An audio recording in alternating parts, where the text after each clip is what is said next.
Lecciones de Metafísica, Luis Felipe Alarco. Capítulo 1. Ciencia y filosofía. 1. Preliminares. La primera pregunta que se plantea en el umbral de la filosofía es: ¿qué es la filosofía? Con esta interrogación comienza el problema de la meditación filosófica. Para contestarla correctamente es preciso averiguar cuál es el objeto de su estudio. Ahora bien, su objeto es desconocido para una primera consideración.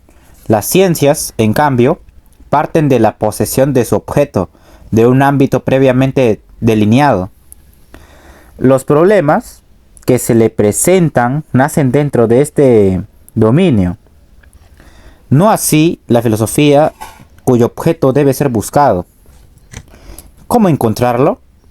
Toda persona culta posee una noción, aunque vaga, de la filosofía. Esta noción debe ser aclarada.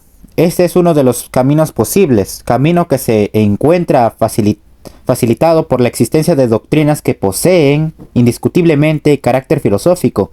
Ejemplo, las de Platón, Aristóteles, Descartes, Leibniz, Kant, etc. Es posible, entonces, y en principio, buscar el objeto de la filosofía. Si nos interrogamos, ¿qué es la filosofía?, se nos presenta en primer lugar una nota distintiva. La filosofía es un saber. Empero, ¿qué notas propias posee? ¿Por qué hay diferentes tipos de saber? El vulgar, el científico y el filosófico. 2. El saber vulgar. Se denomina saber vulgar al obtenido en la vida cotidiana, fruto de la experiencia personal. El hombre vive en el mundo, actúa en su entorno, en su contorno. De este contacto con las cosas surge su saber acerca de ellas. Distingue sus cualidades y capta las facetas a él referidas. No obstante, este saber, que se presenta como reflejo de una actitud normal ante las cosas, es producto de una sociedad ideológicamente madura. Este de divisar las cosas en su naturalidad no es actitud primaria del ser humano, sino efecto de la cultura. El hombre moderno ve en un río un caudal de agua. No así el primitivo. Creerá percibir fuerzas mágicas, lágrimas de un dios, etc. Por eso, lo que se denomina saber vulgar es, en varios de sus rasgos, resultado históricamente tardío. Estudiemos algunos de los rasgos del saber vulgar. Génesis. El saber vulgar se origina en la experiencia individual.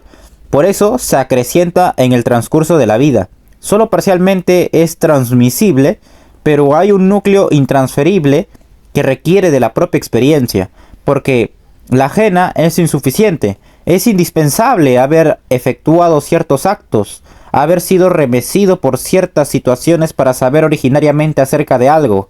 De ahí la importancia que tenían los ancianos en las sociedades primitivas. Ámbito. Es saber que se proyecta hacia el contorno inmediato. Se dirige a las cosas, personas y situaciones concretas, desde un ángulo individual, personal. En su dirección sustantiva no tiende a captar las cosas como son en sí, independientemente del hombre, sino en sus relaciones particulares con lo humano. El agua es útil para beber, lavar, limpiar, regar, etc. Profundidad. El saber vulgar se detiene en la superficie de los objetos. Es esquemático y simple, sin penetrar en las sutilezas que componen la estructura de los objetos. Se limita, por otra parte, a conocer las cualidades de los objetos, a aconteceres, ¿no?, para ser más exacto, pero desconoce por lo regular el porqué, las causas, las leyes que rigen los fenómenos. Forma. Es saber que se va adquiriendo según se presenten los acontecimientos. Le falta por eso conexiones sistemáticas, orden regular, porque no se adquiere de acuerdo a ciertas ideas reguladoras que proporcionan unidad al saber obtenido, conexiones y lineamientos claros, sino se reúnen de acuerdo con las experiencias dispersas y heterogéneas que se adquieren en el transcurso de la existencia. Validez. El saber alcanzado en la vida cotidiana es válido en sus grandes lineamientos, pero se encuentra teñido con frecuencia por la subjetividad individual. Idénticas cosas no se presentan de la misma manera a diferentes personas, ni poseen para ellas igual valor.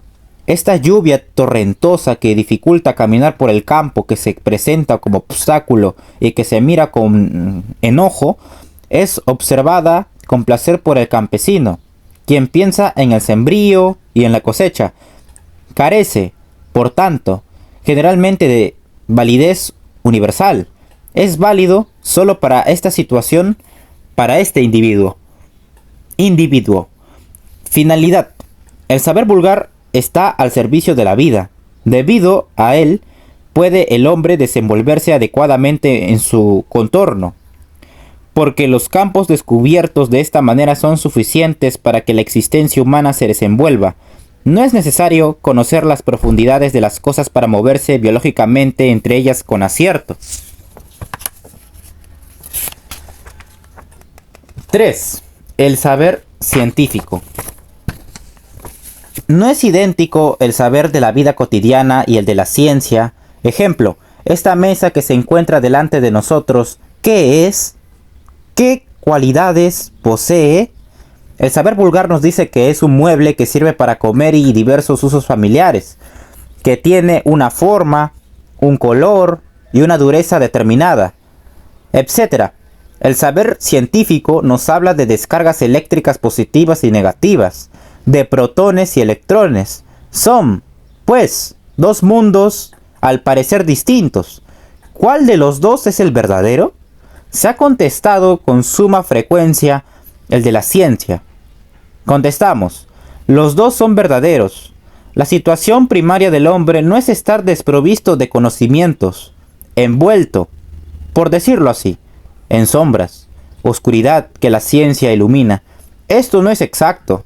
El hombre no anda sumido en ficciones y quimeras.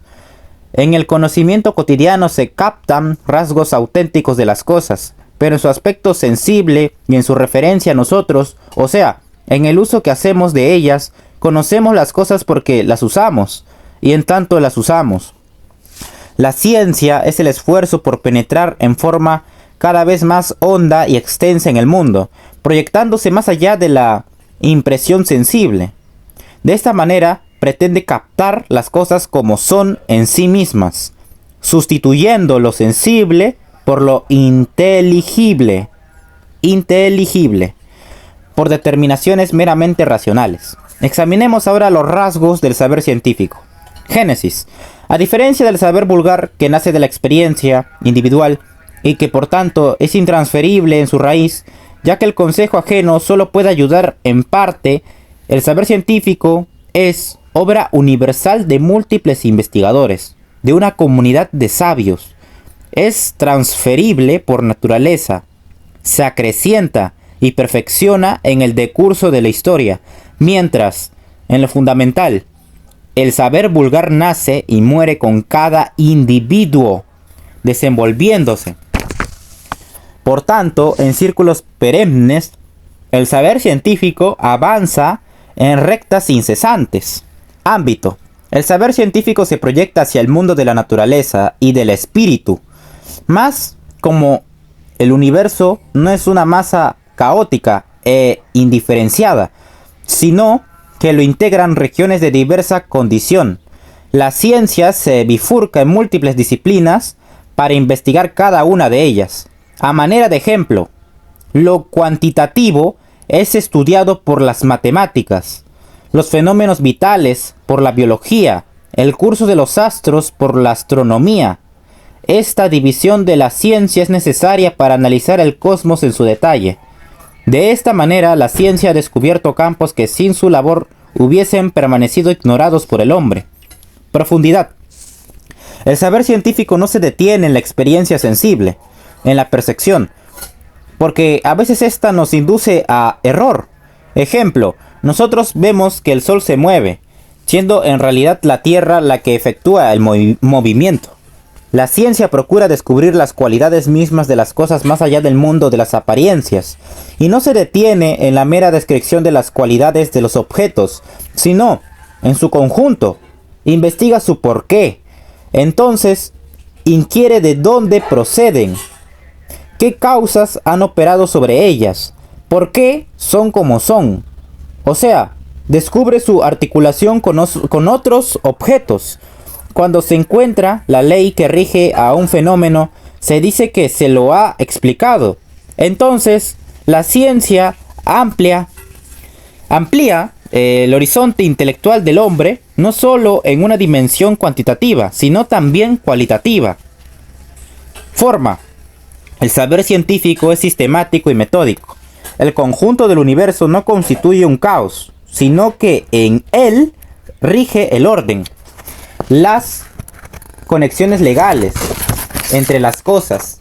La ciencia procura transparentar este orden cósmico en su saber riguroso y sistemático. Lo que aparece como contingente y caótico muestra aquí su estructura interna, pero las cosas no revelan su detalle y estructura interna a una intelección ingenua. A veces unas cosas ocultan a las otras. Lo profundo no se manifiesta fácilmente. Es preciso aprender a acercarse a las cosas. Este camino se denomina método. Método es la vía que nos lleva al interior de los objetos. Empero, no existe un método universal. Hay métodos propios de cada ciencia. Cada una de ellas requiere procedimientos apropiados que conduzcan a sus respectivos objetos. Validez. El saber científico es objetivo, es obra crítica, fruto de la reflexión. El sabio procura despojarse de sus pasiones para distinguir los objetos tales como son en sí. Los resultados de su investigación pueden ser comprobados por otros hombres de ciencia. No hay verdades científicas de índole individual, nacional. Los conocimientos científicos, en sus grandes lineamientos, son objetivamente válidos, pero esto no quiere decir que posean carácter definitivo, último. La ciencia es el esfuerzo humano para irse acercando intelectualmente a la realidad. Es un conocimiento que progresa en el transcurso del tiempo. Luego, es un conocimiento incompleto. Si fuese perfecto, completo, ya no sería posible el avance, ya que todo sería conocido. El entendimiento humano es finito, solo paulatinamente, y en el transcurso de su historia se le va descorriendo el mundo del ser. Por eso, toda doctrina sobre el mundo empírico encierra junto a verdades patentes errores ocultos que solo son descubiertos en etapas ulteriores, pero lo alcanzado en un estadio determinado de la ciencia es el espejo más fidedigno que posee el hombre en ese momento histórico para captar las fases del ser a las que se refiere. Finalidad. El conocimiento científico está al servicio de la dominación de la naturaleza por el hombre. Esta nota caracteriza por lo menos a la tendencia predominante de las ciencias naturales desde la edad moderna.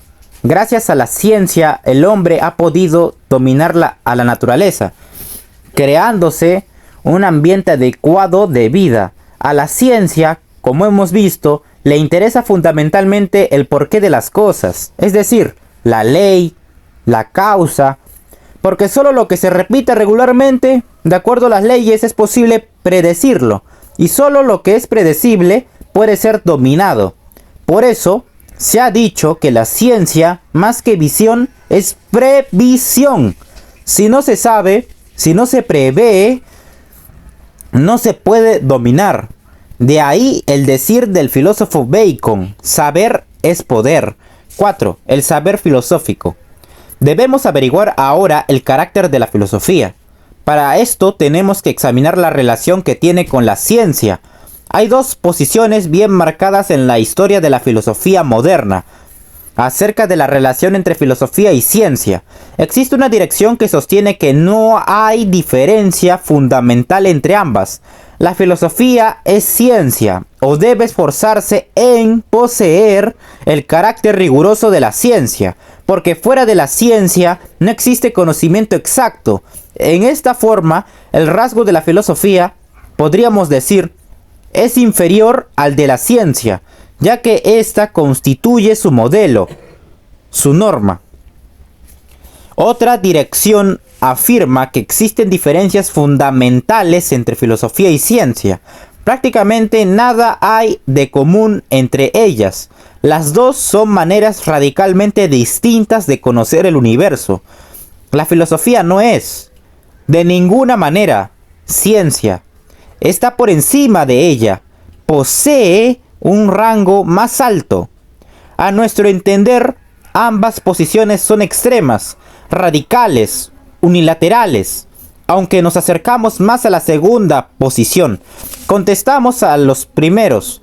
La filosofía posee sus propios caracteres. No es ni puede ser idéntica a la ciencia, ya que se proyecta hacia planos que escapan a la consideración científica.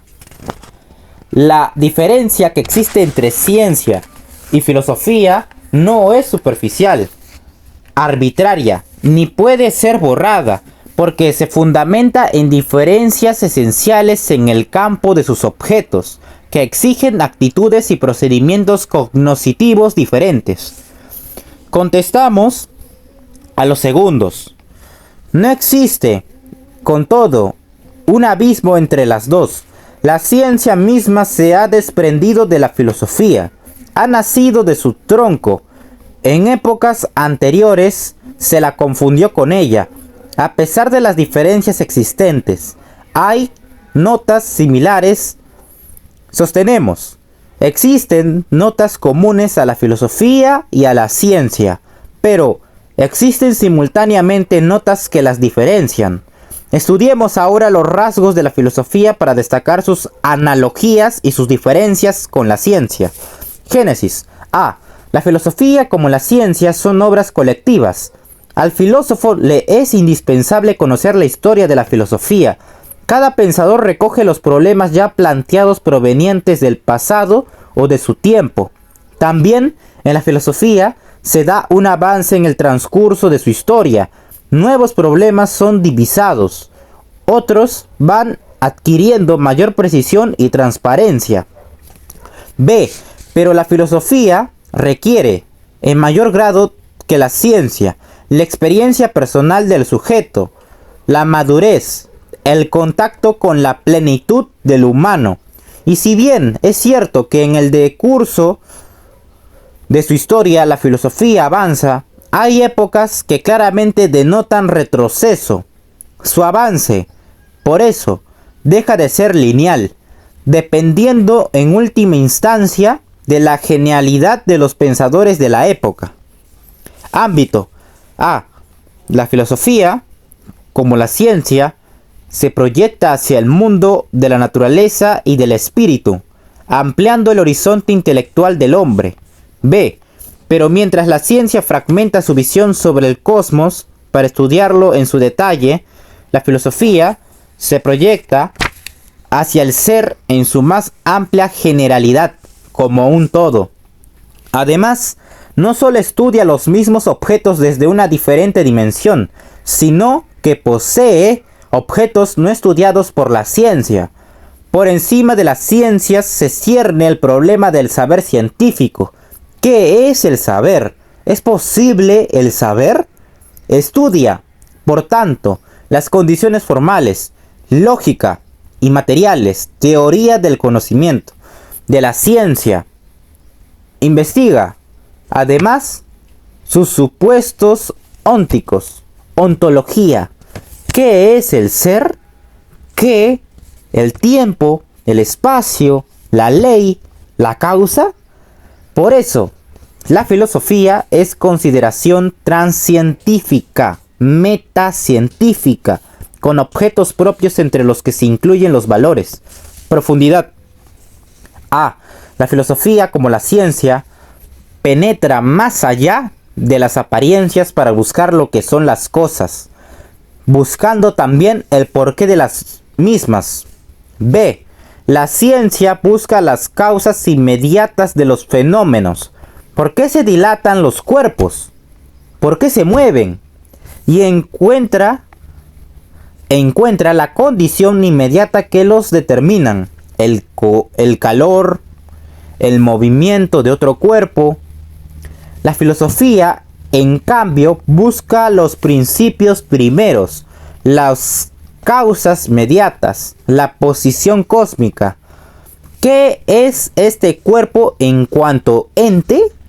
¿A qué estrato pertenece? ¿Qué principios lo rigen? El acento de la interrogación científica recae sobre el cómo, el de la filosofía sobre el qué. Forma. A. También el saber filosófico es sistemático y metódico. B. Pero el sistema que se da en la ciencia es parcial, ya que cada ciencia se refiere solo a un sector del universo. La filosofía, en cambio, se proyecta hacia el universo como un todo, en su más amplia generalidad. Las ciencias proporcionan un saber parcial. Cada ciencia se constituye independientemente utilizando métodos propios, delimitando nítidamente sus linderos para estudiar con exactitud su objeto. El saber, de esta manera, ha perdido su unidad al expandirse en múltiples disciplinas. La filosofía busca el todo, rebasando los límites de la ciencia. ¿Qué es la realidad? ¿Qué es el todo? Por eso, en sus lineamientos generales, es válida la proposición de Spencer. La ciencia es el saber parcialmente unificado. La filosofía, el saber totalmente unificado. La ciencia es el saber parcialmente unificado. La filosofía, el saber totalmente unificado. Validez. A. El saber filosófico, como el científico, es objetivo. Obra crítica.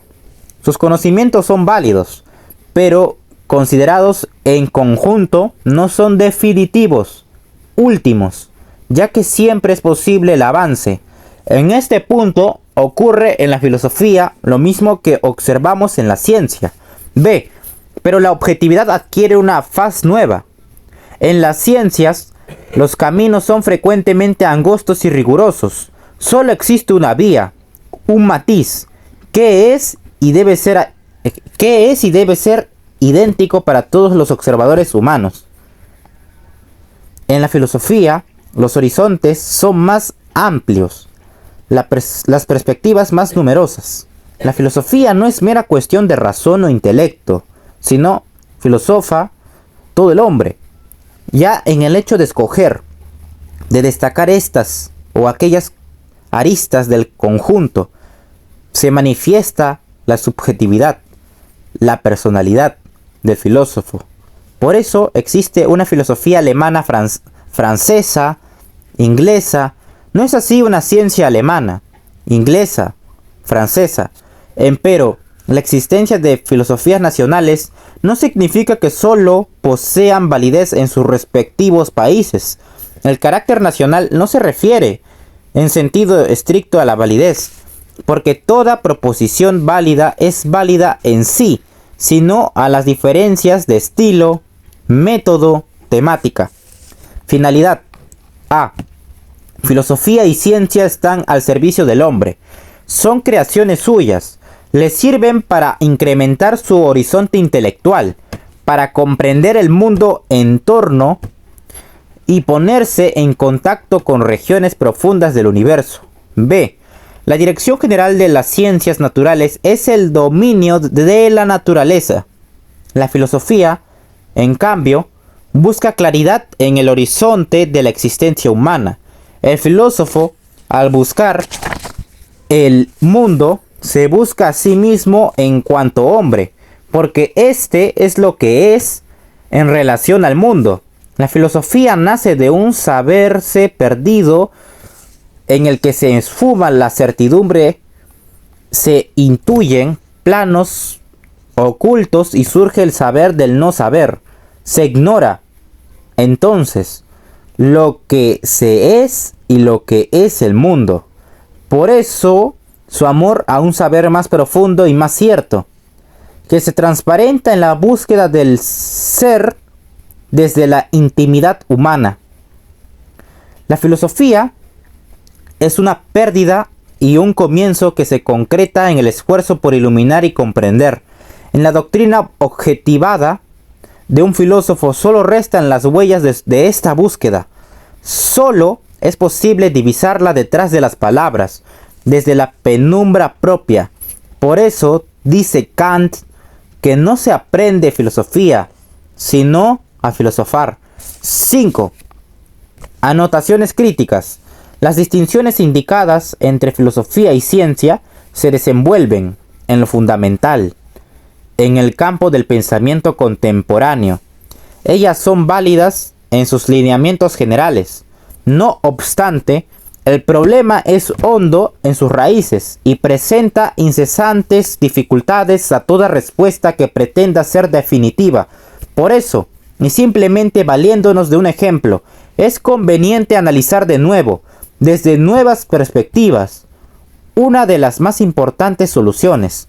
La ciencia es saber fragmentario, la filosofía, saber unitario. No existe ciencia sino ciencias. En cambio, existe la filosofía. En las ciencias reina la dispersión. En filosofía rige la unidad. 1. Las ciencias, al ser consideradas como un todo, parecen encontrarse sumidas en un caos, debido a la carencia de jerarquización del saber y de su estructura. Pero esta situación puede ser típica de la ciencia moderna, no de la ciencia en cuanto tal, porque no se trata de establecer diferencias de facto, que serían, en este caso, eventuales, sino de principio, necesarias. De otro lado, es posible que en la ciencia exista una cierta unidad, aunque en una nueva dimensión que la cercanía histórica no permite divisar con nitidez. 2. Las diversas ciencias trabajan en parte independientemente. La confusión de sus fronteras es perjudicial, porque sus objetos exigen métodos distintos de investigación. Para la diversificación de las disciplinas científicas no impide su unidad. Esta es compatible con la multiplicidad, porque no es lo mismo unidad y unicidad. 3. La existencia de diversas ciencias es considerada como carencia de unidad, pero, en cambio, no se saca la misma conclusión cuando, en filosofía, se presentan posiciones irreductibles y encontradas acerca de un mismo objeto. En las ciencias es factible la concordancia porque se trata, en este caso, de proposiciones referentes a diversos objetos. En la filosofía es más difícil porque la disparidad versa sobre el mismo objeto. Además, se opone a la dispersión de las ciencias, la unidad de la filosofía, pero lo sostenido en un caso es olvidado en el otro, porque con análoga razón se podría objetar: no existe filosofía sino disciplinas filosóficas con campos delimitados. 4. Se considera la dirección hacia el todo como nota peculiar de la filosofía, pero esta afirmación no es evidente. La lógica, la ética, la estética, verbi, gratia, no se proyectan hacia el todo, sino hacia regiones particulares. Por más amplias que sean, la dirección hacia el todo es propia de la ontología o de la metafísica. ¿Y por qué lo que es válido solo para una disciplina se presenta unilateralmente como nota general y típica de la filosofía? Conclusión: las diferencias entre filosofía y ciencia, no obstante existir, son difíciles de precisar. Una de las dificultades mayores reside en la carencia de nitidez del concepto de filosofía, porque en el umbral mismo de esta surge la interrogación y el problema. ¿Qué es la filosofía? Diversas respuestas han sido dadas, pero por lo regular expresan solo algunas de sus modalidades, no siempre su núcleo más profundo. La diversidad de criterios en los filósofos acerca de la esencia de la filosofía se debe, quizá fundamentalmente, a la índole de las disciplinas filosóficas, en las que preferentemente investigan. Aquellos que ven en la filosofía una ciencia rigurosa, por lo menos como ideal normativo, se ocupan por lo regular en primer plano de problemas lógicos y de teoría del conocimiento, disciplinas que poseen ciertas notas análogas a las de las ciencias exactas. En cambio, los filósofos que centran su interés en problemas relacionados con el sentido de la existencia humana tienden a alejarse de los moldes proporcionados por la ciencia, requeridos por la naturaleza misma del objeto, lo que significa en la filosofía misma, no obstante su unidad, hay diferentes planos, encontrándose unos más cercanos a la ciencia que otros. 6. La filosofía como forma de vida. Hasta aquí hemos examinado la filosofía como un saber, pero ella es más que un mero saber. Ella constituye una forma de vida, una actitud humana. ¿Y qué caracteriza a esta actitud? El anhelo de participación en el ser, pero anhelo de participación a través del saber, del conocimiento. Ella, por eso, es amor a la sabiduría, filosofía. No es la sabiduría misma, porque esta, como decía Sócrates, es patrimonio de los dioses, sino su amor y su búsqueda. Ese amor que tiende hacia la totalidad del ser constitutivo de la filosofía fue caracterizado por Platón como lucha con el cuerpo y con toda vida corporal para superar la subjetividad de las cualidades sensibles, la mera doxa. La filosofía, entonces, como un morir perenne. En este anhelo que rebasa el simple saber, proyectado hacia la plenitud del ser, la filosofía se vincula con el arte y la religión. En el artista se da un apasionado contacto con el mundo. Es importante la vivencia, el ritmo interior, los torrentes emotivos que sacuden su alma y la maduran. También el filósofo requiere esta cercanía a la existencia, esta maduración de la vida, esta actitud cordial hacia el cosmos. Los dos están más allá de lo vegetativo, de lo inferior, de lo vulgar, pero el artista se sumerge en los conocimientos, en el conocer. Fin.